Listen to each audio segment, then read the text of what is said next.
Warga kepulauan itu kalau sakit, kalau mau dapat akses kesehatan itu sangat jauh sekali. Nah, saya pikir harusnya 900 sekian puskesmas itu semuanya mereka harus memiliki layanan rawat inap.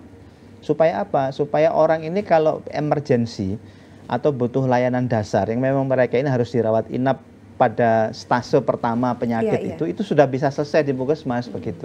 Ini kan rata-rata kalau yang di daerah-daerah pinggir itu jam 12 kan udah tutup puskesmas. Kalau sakit harus kemana ya Pak?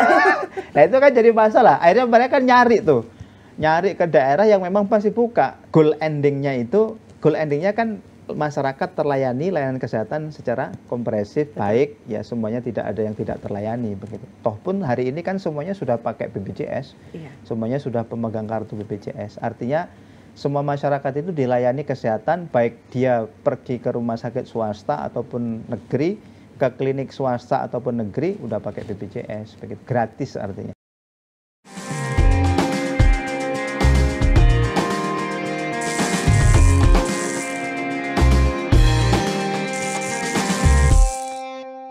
Assalamualaikum, dulur-dulur Jawa Timur. Kita kembali dalam podcast DPRD Jawa Timur dalam DPRD Channel. Dan kali ini saya kedatangan narasumber yang luar biasa.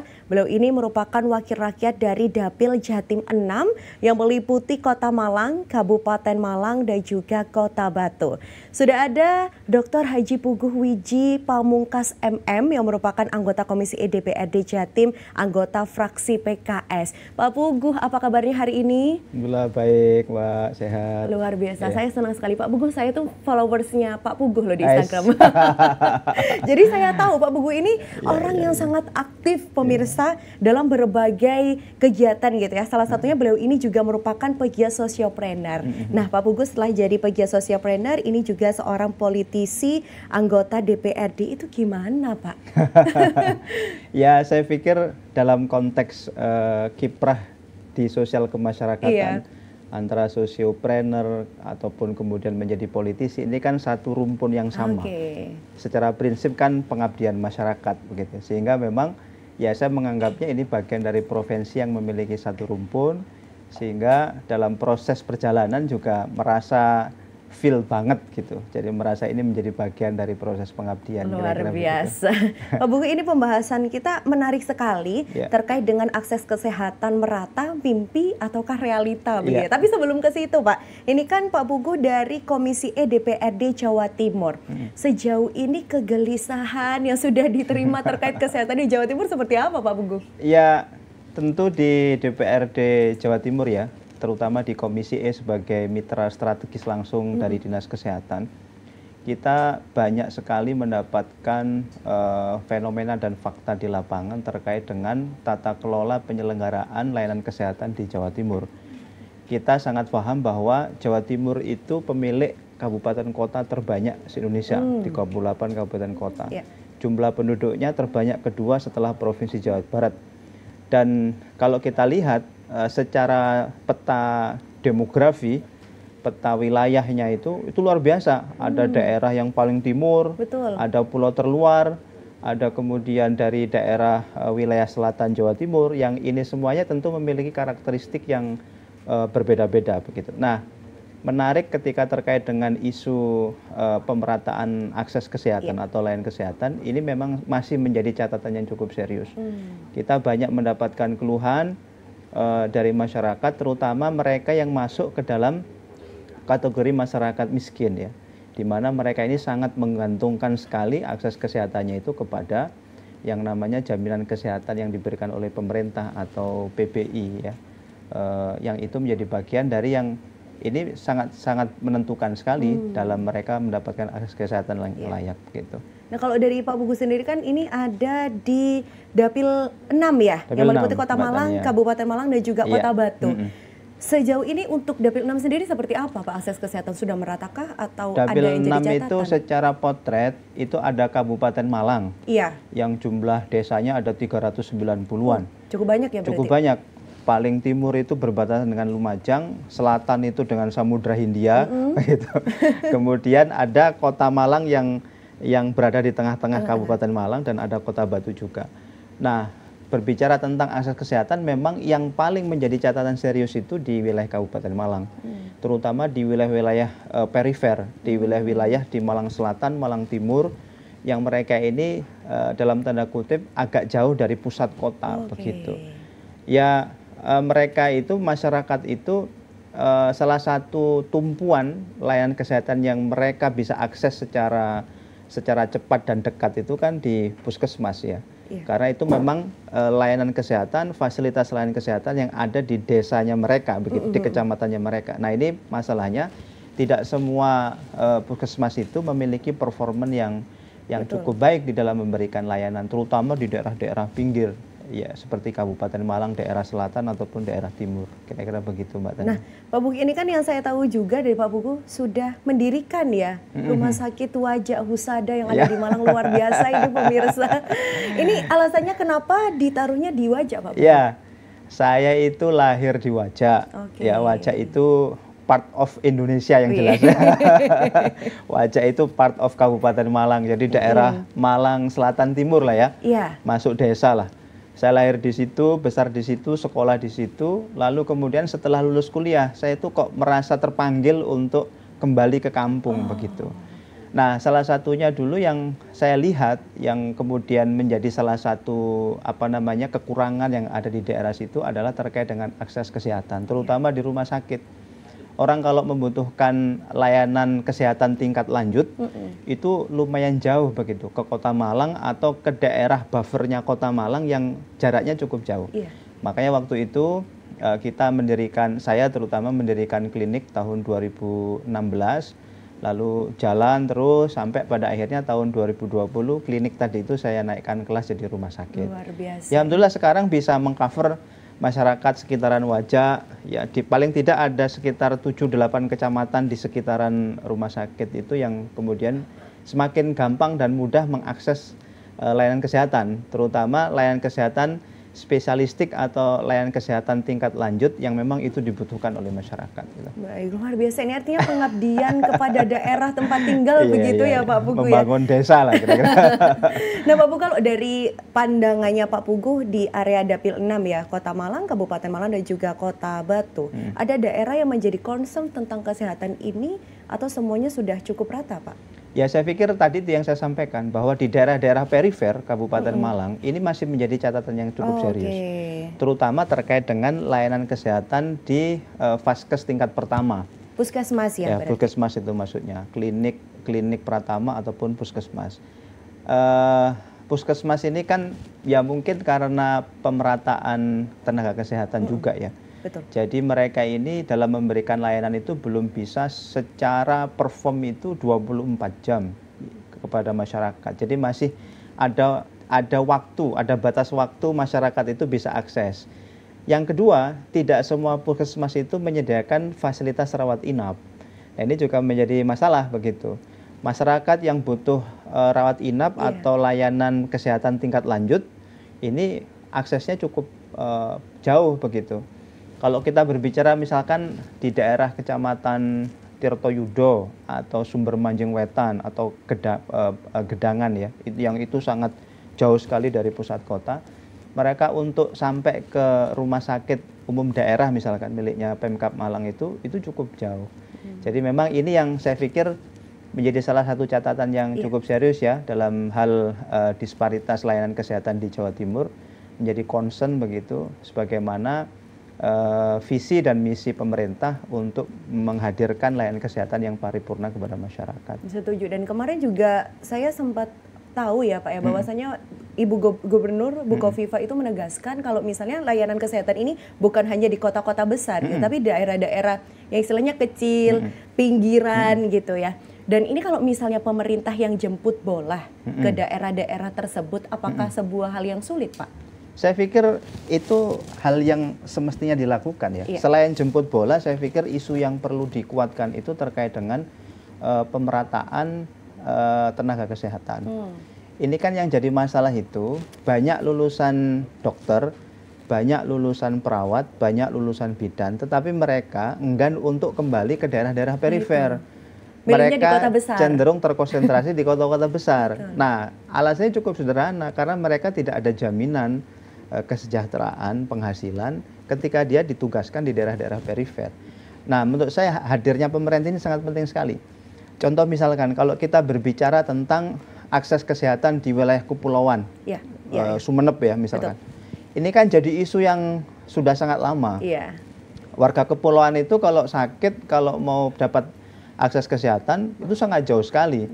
Apalagi kalau mereka ini butuh layanan kesehatan yang spesialistik yang tertentu, itu kan harus ke Dokter Sutomo. Benar. Dari Sumeneb, dari kepulauan, nyebrang ke Sumeneb, dari Sumeneb ke Sutomo aja udah berapa jam gitu. Ini kan kalau emergensi gimana kira-kira? Iya kan kapan lalu juga sempat ada yang melahirkan, sampai melahirkan di kapal itu. Di kapal itu. Nah itu fenomena yang terjadi. Nah menurut saya ini harus ada kerjasama yang komprehensif antara Pemprov, pemerintah pusat, Pemprov, dan Pemkab. Ya, misalkan ini contohnya Pemkab itu mulai melakukan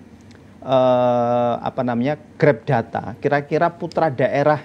Jadi semacam kayak buka beasiswa gitu.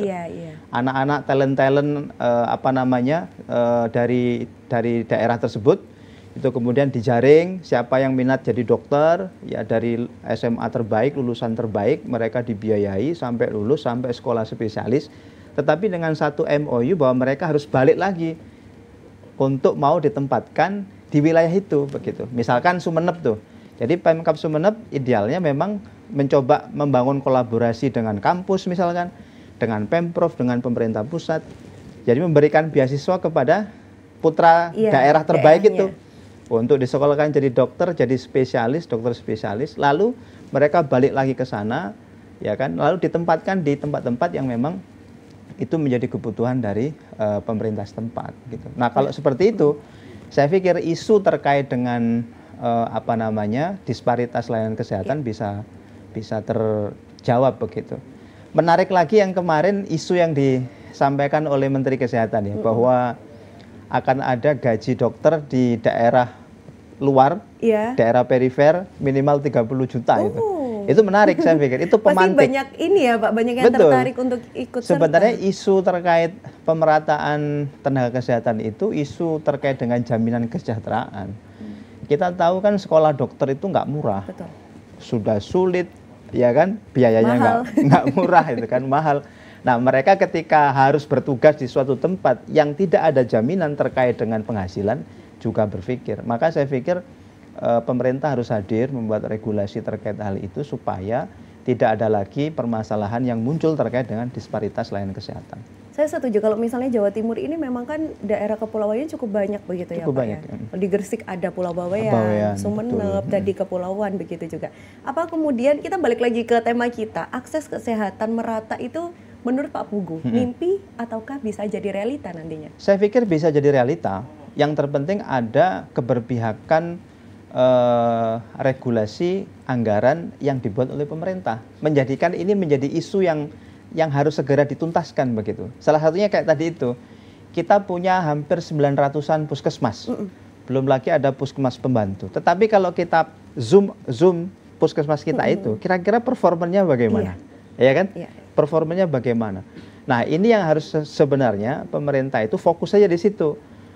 Meningkatkan kualitas layanan, melengkapi layanan yang ada di puskesmas itu, sehingga ketika ada masyarakat yang datang ke puskesmas itu sudah one stop service gitu.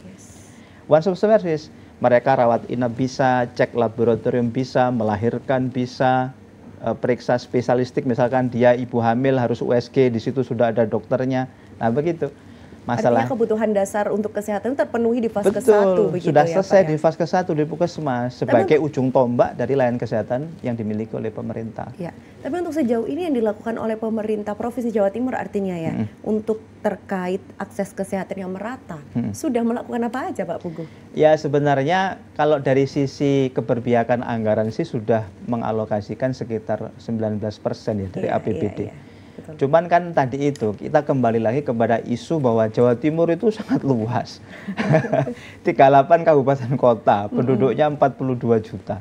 Jadi memang dan kemampuan fiskal kita tidak sekuat misalkan kalau kita mengaca DKI Jakarta misalkan atau Provinsi Jawa Barat misalkan. Nah, ini memang menjadi tantangan antara kebutuhan di lapangan ya kan termasuk kesehatan tadi itu dengan kemampuan fiskal Ya kan kemampuan fiskal ini kan balik lagi karena yang diurus kan tidak hanya kesehatan, ada infrastruktur, ada pendidikan, ada sosial kemasyarakatan, ada penciptaan lapangan pekerjaan. Nah, ini semuanya kan butuh duit ya. Betul. Nah, kembali lagi ke kemampuan fiskal begitu. Tetapi saya pikir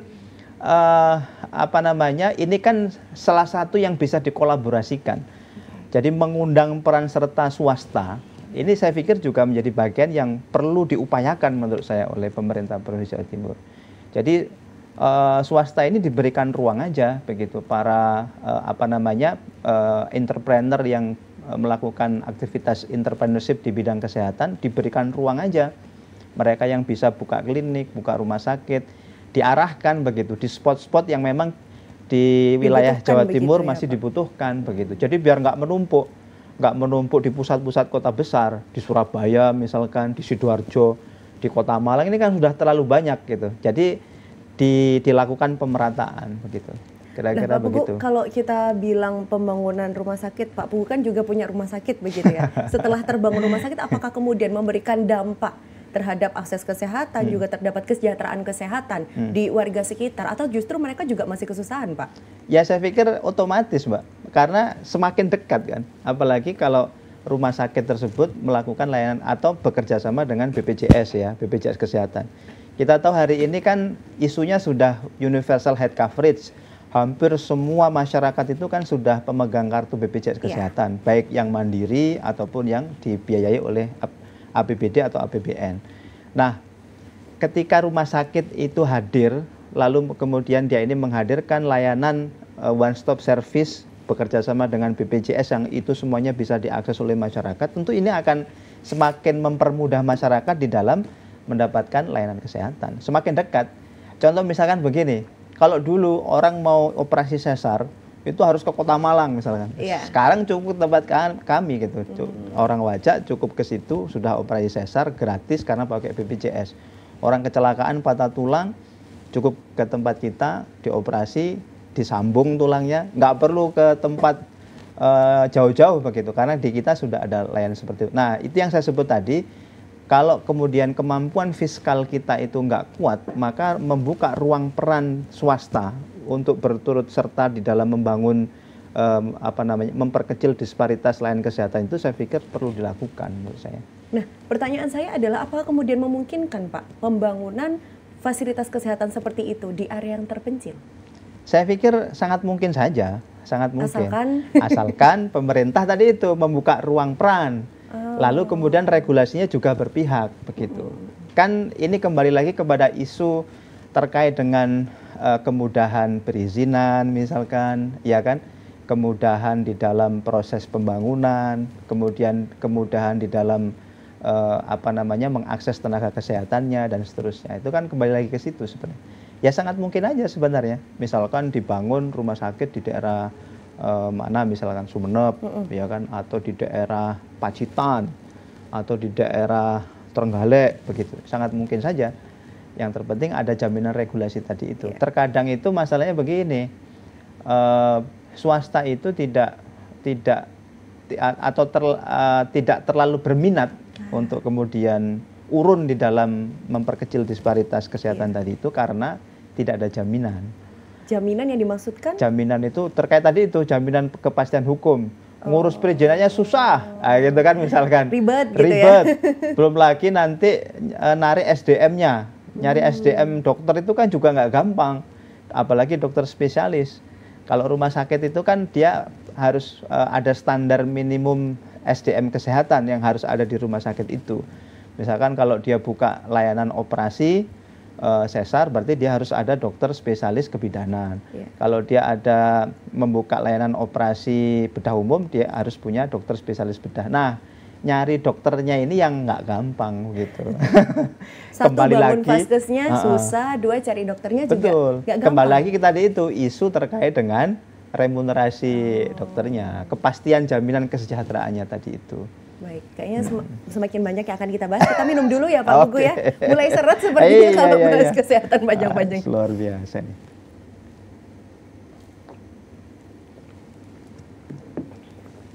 Oke.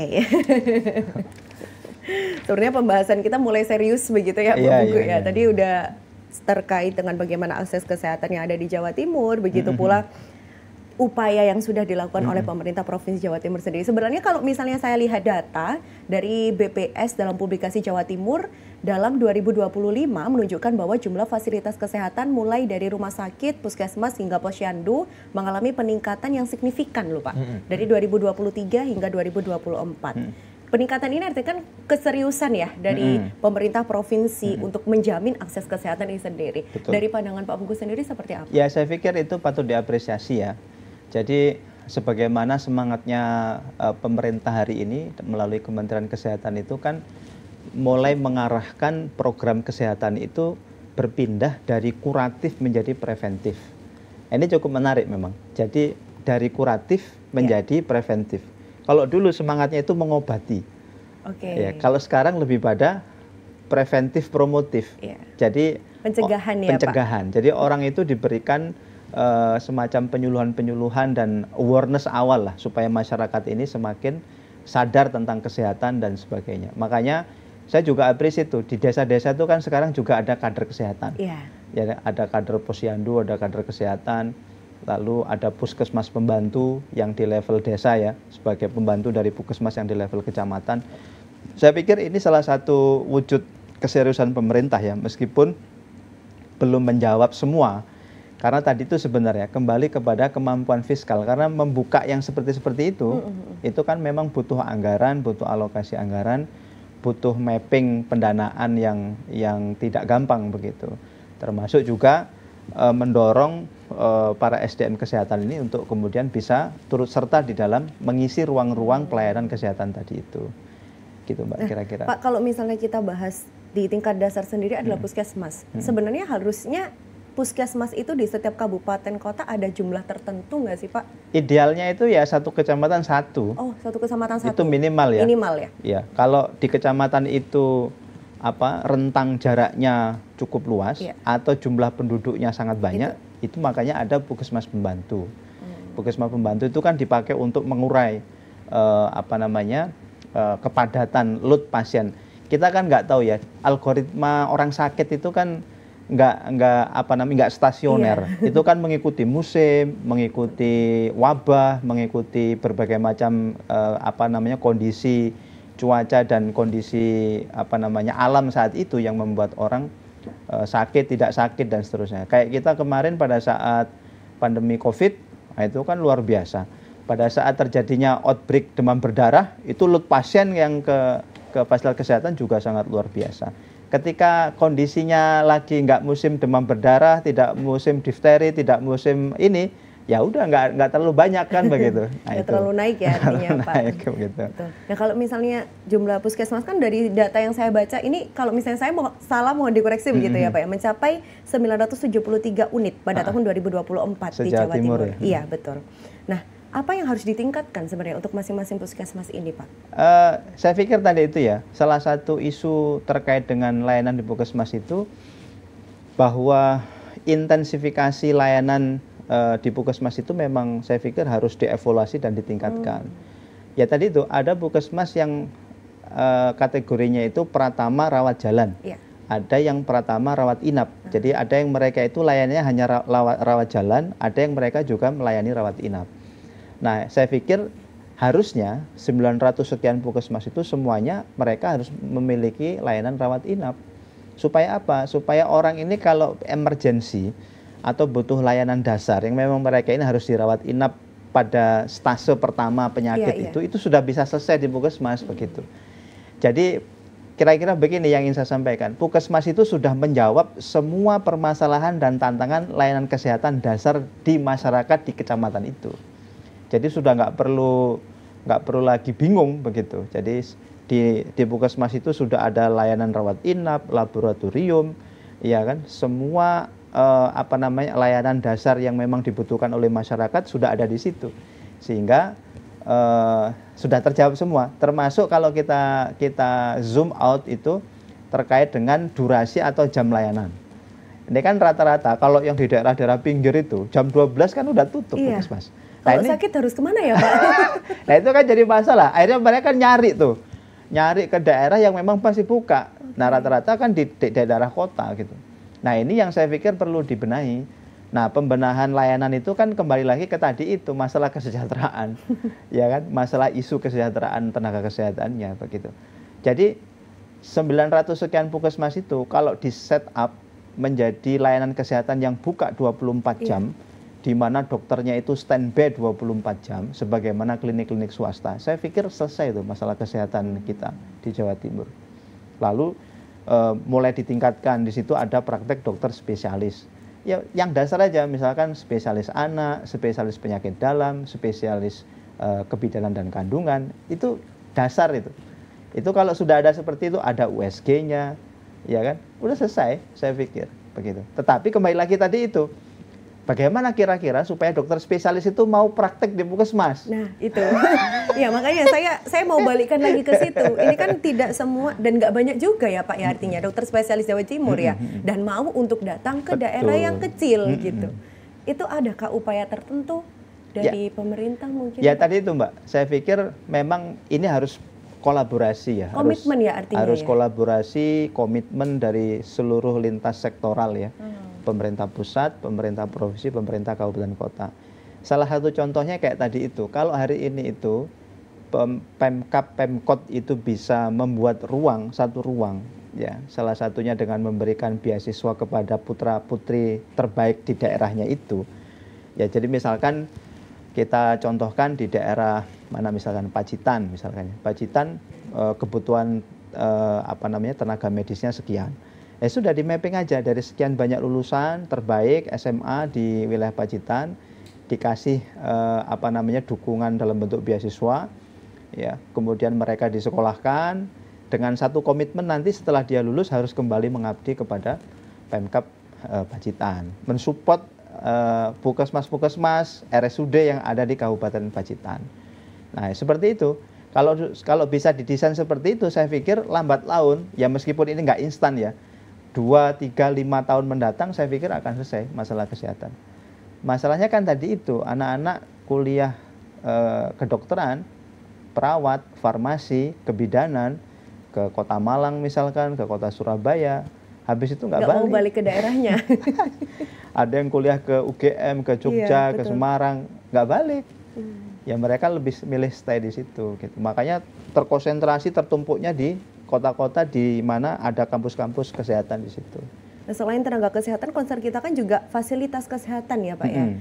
Dari kalau misalnya saya lihat di Surabaya sama Malang aja puskesmasnya sudah beda. Nah, itu menurut Pak Pugu sendiri bagaimana? Ya tadi itu, makanya harus ada, saya pikir pemerintah itu membuat standar, ya, standar minimum layanan kesehatan di puskesmas yang dibutuhkan oleh masyarakat. Jadi kalau standar itu misalkan puskesmas itu harus ada rawat inapnya. Ya udah berarti dibuat aja regulasi. Semuanya berarti ya? Semua puskesmas, 900 sekian puskesmas yang di Jawa Timur itu wajib ada rawat inapnya. Misalkan begitu, satu. Yang kedua, semua puskesmas yang ada di Jawa Timur yang 900 tadi itu wajib ada laboratoriumnya. Nah, sampai didetailkan cek laboratorium apa yang bisa dilayani. Nah, begitu sampai detail. Nah, itu kan nanti turunannya kan alat-alat apa yang harus ada, kan begitu. Termasuk misalkan layanan dasar apa yang bisa dilayani, misalkan layanan spesialistik kebidanan kandungan. Berarti harus butuh dokter spesialis 900 sekian tadi itu yang akan nanti ditaruh di puskesmas-puskesmas yang ada di Jawa Timur. Pak Pugu, ini mungkin salah satu sambatan juga. Saya kan sebagai warga desa juga ya. Kadang kalau misalnya ke puskesmas yang ditemui adalah harusnya stage 1 kan sudah bisa diselesaikan di puskesmas atau vaskes 1 begitu ya Pak ya. Tapi justru mereka langsung melemparkan ke rumah sakit. Nah itu bagaimana Pak Pugu? Ya itu, makanya kan karena puskesmas ini tidak punya kompetensi di dalam melakukan layanan kesehatan dengan penyakit tertentu, akhirnya dirujuk begitu. Dirujuk, ya kan. Memang mekanisme rujukan itu diatur ya, melalui Permenkes ataupun aturan BPJS. Tetapi kalau puskesmas ini paling tidak memiliki layanan standar dasar yang memang mereka bisa lakukan, itu kan nggak gampang merujuk akhirnya. Iya, betul. Nah ini kan karena dia nggak bisa melakukan layanan, misalkan begini, ada layanan laboratorium yang dia nggak punya begitu ya. Akhirnya karena si pasien ini butuh layanan laboratorium itu, ya otomatis dirujuk begitu. Termasuk kayak tadi itu. Ada puskesmas yang tidak ada rawat inapnya, padahal si pasien ini butuh rawat inap, ya otomatis kan dirujuk. begitu. Nah ini yang rupanya pemerintah pusat melalui program yang sekarang sudah mulai porsinya itu agak banyak di preventif promotif ingin membalik itu. Jadi membangun kesadaran masyarakat supaya hidup lebih sehat, supaya ya bahasa kasarnya itu tidak gampang sakit dan tidak gampang ke masalah kesehatan, kira-kira begitu. Nah, gitu, ini Mbak Tania. Dari data yang saya temukan juga ya Pak, ini berbanding terbalik dengan rumah sakit khusus yang mengalami penurunan dari 87 menjadi 63 unit pada tahun 2024. Salah satunya adalah rumah sakit bersalin yang kemudian dialihkan menjadi rumah sakit umum. Iya, itu bagaimana Pak Pugu? Jadi begini, terkait dengan rumah sakit khusus, rumah sakit umum itu, ini terkait dengan regulasi dari Kemenkes dan BPJS.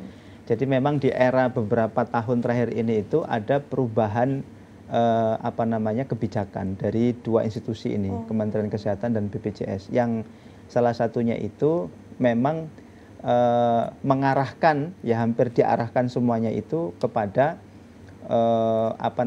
layanan kesehatan yang paripurna. Makanya kan sekarang itu semua itu terintegrasi, Mbak. Jadi data pasien terintegrasi, data rumah sakit terintegrasi, kemudian data alat kesehatan itu terintegrasi, semuanya terintegrasi, termasuk rumah sakit baik khusus ataupun umum itu kan sekarang, ataupun klinik itu kan sekarang harus ikut akreditasi. Akreditasi ini salah satu cara bagi pemerintah untuk memastikan jaminan kualitas mutu layanan yang ada di fasilitas kesehatan itu. Apa kemudian tidak memberatkan rumah sakit, Pak Pugu? Nah, masalahnya adalah ketika diberlakukan aturan itu, tidak semua rumah sakit khusus itu siap. Akhirnya dipindah ke rumah sakit umum. Ya? Salah satu yang disarankan adalah dia naik status dari rumah sakit khusus menjadi rumah sakit umum. Nah, ketika diminta untuk naik rumah sakit umum, tidak banyak rumah sakit atau manajemen rumah sakit yang sanggup begitu.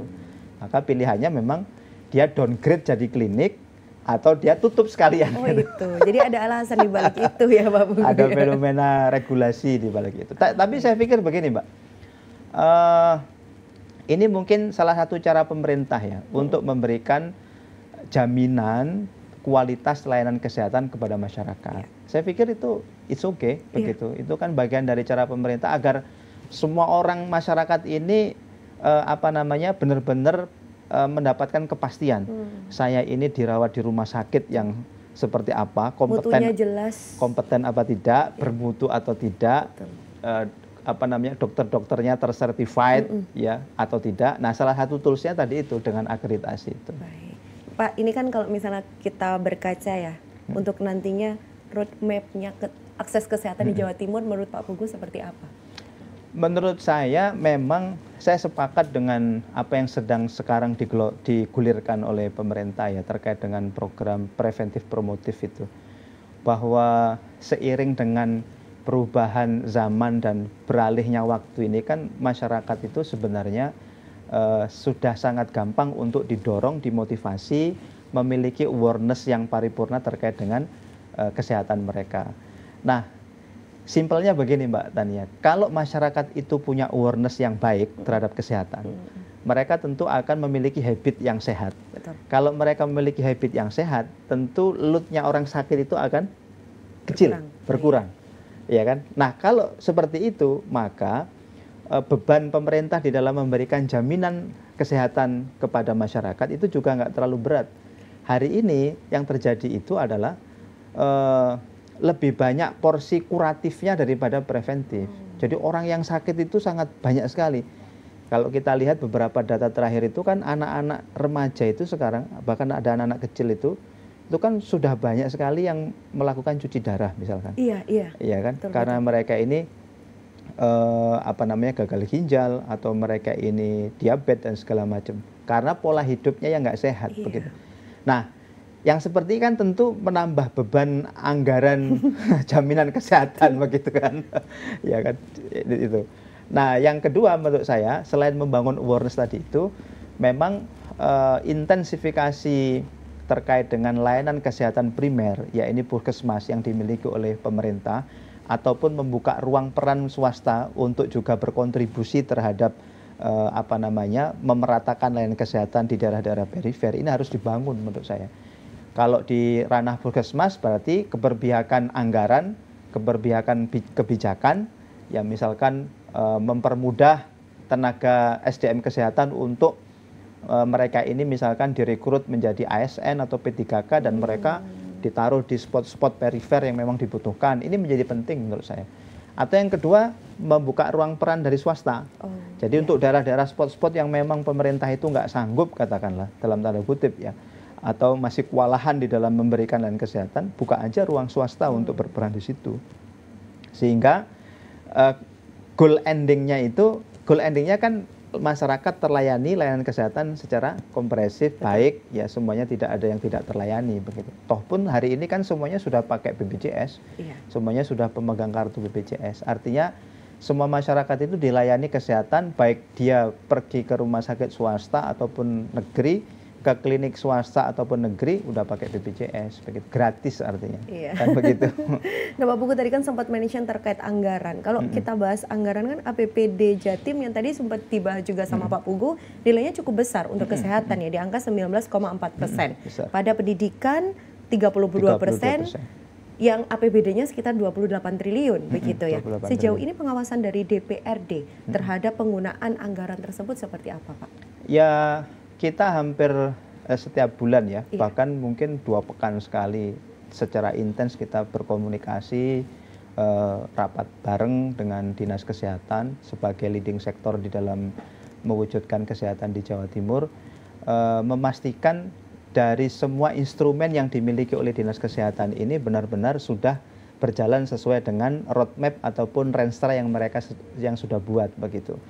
Baik yang tadi itu, baik yang dalam konteks kuratif maupun dalam konteks preventif tadi itu. Nah tentu 19% alokasi anggaran dari APBD untuk kesehatan ini memang kalau kita berbicara dengan luasan wilayah yang dimiliki oleh Jawa Timur, dan Jawa Timur itu memiliki beberapa rumah sakit ya, yang miliknya Pemprov, ada Saiful Anwar, Dr. Sutomo, Sudono Madiun, dan segala macam, itu kan sangat banyak sekali. Rumah sakit ini itu memang ya butuh dukungan begitu untuk kemudian di tengah-tengah hari ini kan persaingannya luar biasa begitu, memerlukan dukungan untuk mereka tetap bisa perform di dalam memberikan layanan kepada masyarakat. Jadi ya di beberapa rumah sakit itu sudah mulai ada inovasi-inovasi ya, pelayanan ini cukup diapresiasi. Bahkan di Sutomo itu mereka punya layanan-layanan yang mengakses itu orang dari luar pulau misalkan, dari luar daerah, ini luar biasa. Sudah inovasinya sudah cukup bagus. Tetapi memang ya tadi itu terkadang 19% dari APBD itu kayak kurang aja begitu. Iya, betul. Kayak kurang aja. Karena memang dunia kesehatan itu ini Mbak, mengikuti algoritma kemajuan teknologi. Ya kan? Contoh misalkan begini, sekarang itu alat CT scan itu sudah tidak masanya yang 32 slice misalkan. Sekarang sudah 64 slice atau 82 slice. Nah, apa itu? Jadi terkait dengan akurasi, terkait dengan kelengkapan data yang bisa didapatkan dari ketika dia memeriksa pasien. Nah, itu kan investasinya cukup besar. Nah, yang begitu-begitu tuh.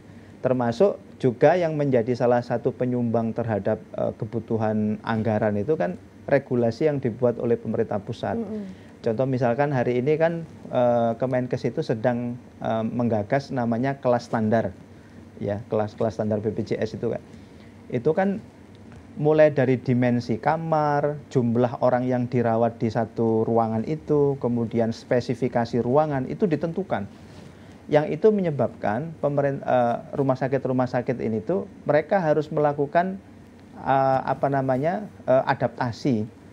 Yang salah satu adaptasinya itu mereka harus melakukan investasi untuk itu. Misalkan merubah ruangan yang sebelumnya itu diisi oleh misalkan 6-7 pasien, karena ketentuannya tidak boleh dari 3, itu kan akhirnya harus dikecilkan. Nah, mengecilkan itu kan butuh investasi. Misalkan lagi ruangan itu harus ber-AC.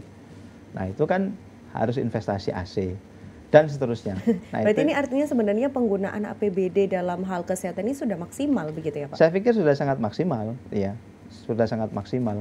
Memang ya tadi itu kita memang terus mengkaji kira-kira porsi antara yang digunakan untuk kuratif dan preventif ini kira-kira bagaimana? Masih menjadi salah satu kajian yang cukup serius begitu di kita. Pak Pugu, sebenarnya dalam hal akses kesehatan bagi masyarakat ini tantangan terbesarnya apa sih Pak? Tantangan terbesarnya sebenarnya hadirnya layanan kesehatan yang paripurna di masyarakat level paling bawah. Oke. Nah, kalau berbicara layanan kesehatan paripurna itu kan satu berbicara tentang SDM kesehatannya, yang kedua berbicara tentang fasilitasnya, yang ketiga berbicara tentang kualitas layanannya. Nah ini yang jadi tantangan gitu. Ada puskesmasnya, bangunannya mungkin bagus, tetapi SDM-nya tidak ada. Iya. Ya kan?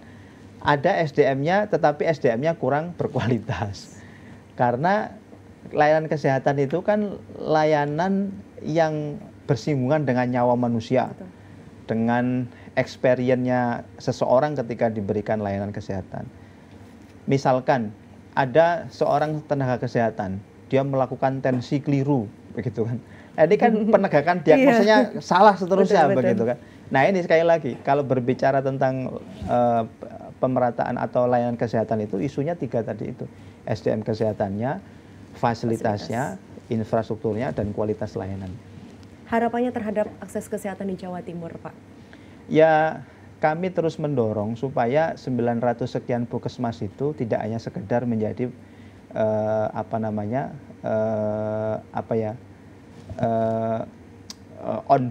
on board plang saja begitu, tetapi benar-benar menghadirkan sebuah kualitas layanan yang paripurna di tengah-tengah masyarakat. Layanan yang paripurna itu berarti ya tadi itu, bahwa mereka ada SDM kesehatan yang bagus, yang mumpuni, yang qualified, yang kompeten di situ. Ya, kompeten itu bukan hanya sekedar dia pintar dalam mendiagnosa, tetapi juga bukanya tidak hanya sampai duhur misalkan, jadi bukanya 24 jam, ada fasilitas rawat inap dan segala macam lah ya. Yang itu sudah menjawab semua kebutuhan yang ada di masyarakat paling bawah. Dan saya pikir ini adalah upaya yang butuh terus dikawal ya, continuous improvement, tidak bisa instan begitu. Dan saya pikir komitmen kita di DPRD Jawa Timur di Komisi E juga terus memastikan supaya kualitas layanan kesehatan di seluruh bagian di Provinsi Jawa Timur bisa berjalan dengan sebaik-baiknya. Ya, kita berharap demikian juga ya Pak, pastinya seluruh masyarakat Jawa Timur pun demikian. Ya, kalau misalnya kita bahas kesehatan di Jawa Timur itu memang nggak ada habisnya ya Pak ya, isunya ada terus dan muncul terus. Ya, masalahnya banyak banget Mbak Tania. Ya misalkan hari ini kan BPJS baru saja mengeluarkan regulasi ada 144 penyakit yang tidak bisa dilayani di rumah sakit. Oke. Wah, ini kemarin sempat ricuh. Nah, ini kayaknya akan dibahas panjang lagi ya pemirsa ya. Kita akan bersambung di episode selanjutnya begitu ya Pak Pugu. Nggak selesai nih nanti. Iya betul. Terima kasih banyak, luar biasa kita membahas tentang akses kesehatan, merata mimpi ataukah realitas sudah terjawab semuanya oleh Pak Pugu. Terima kasih banyak Dr. Haji Puguh Wiji Pamungkas MM dari anggota Komisi E DPRD Jawa Timur, anggota fraksi PKS dari Dapil Jatim 6. Saya ucapkan selamat mengemban kembali amanah dari masyarakat begitu ya Pak ya. Apalagi di Kota Malang, Kabupaten Malang dan juga Kota Batu. Untuk itu pemirsa podcast DPRD Provinsi Jawa Timur sampai di sini saya Tania Anandita mewakili kru yang bertugas. Terima kasih dan sampai jumpa. Wassalamualaikum warahmatullahi wabarakatuh. Assalamualaikum warahmatullahi wabarakatuh.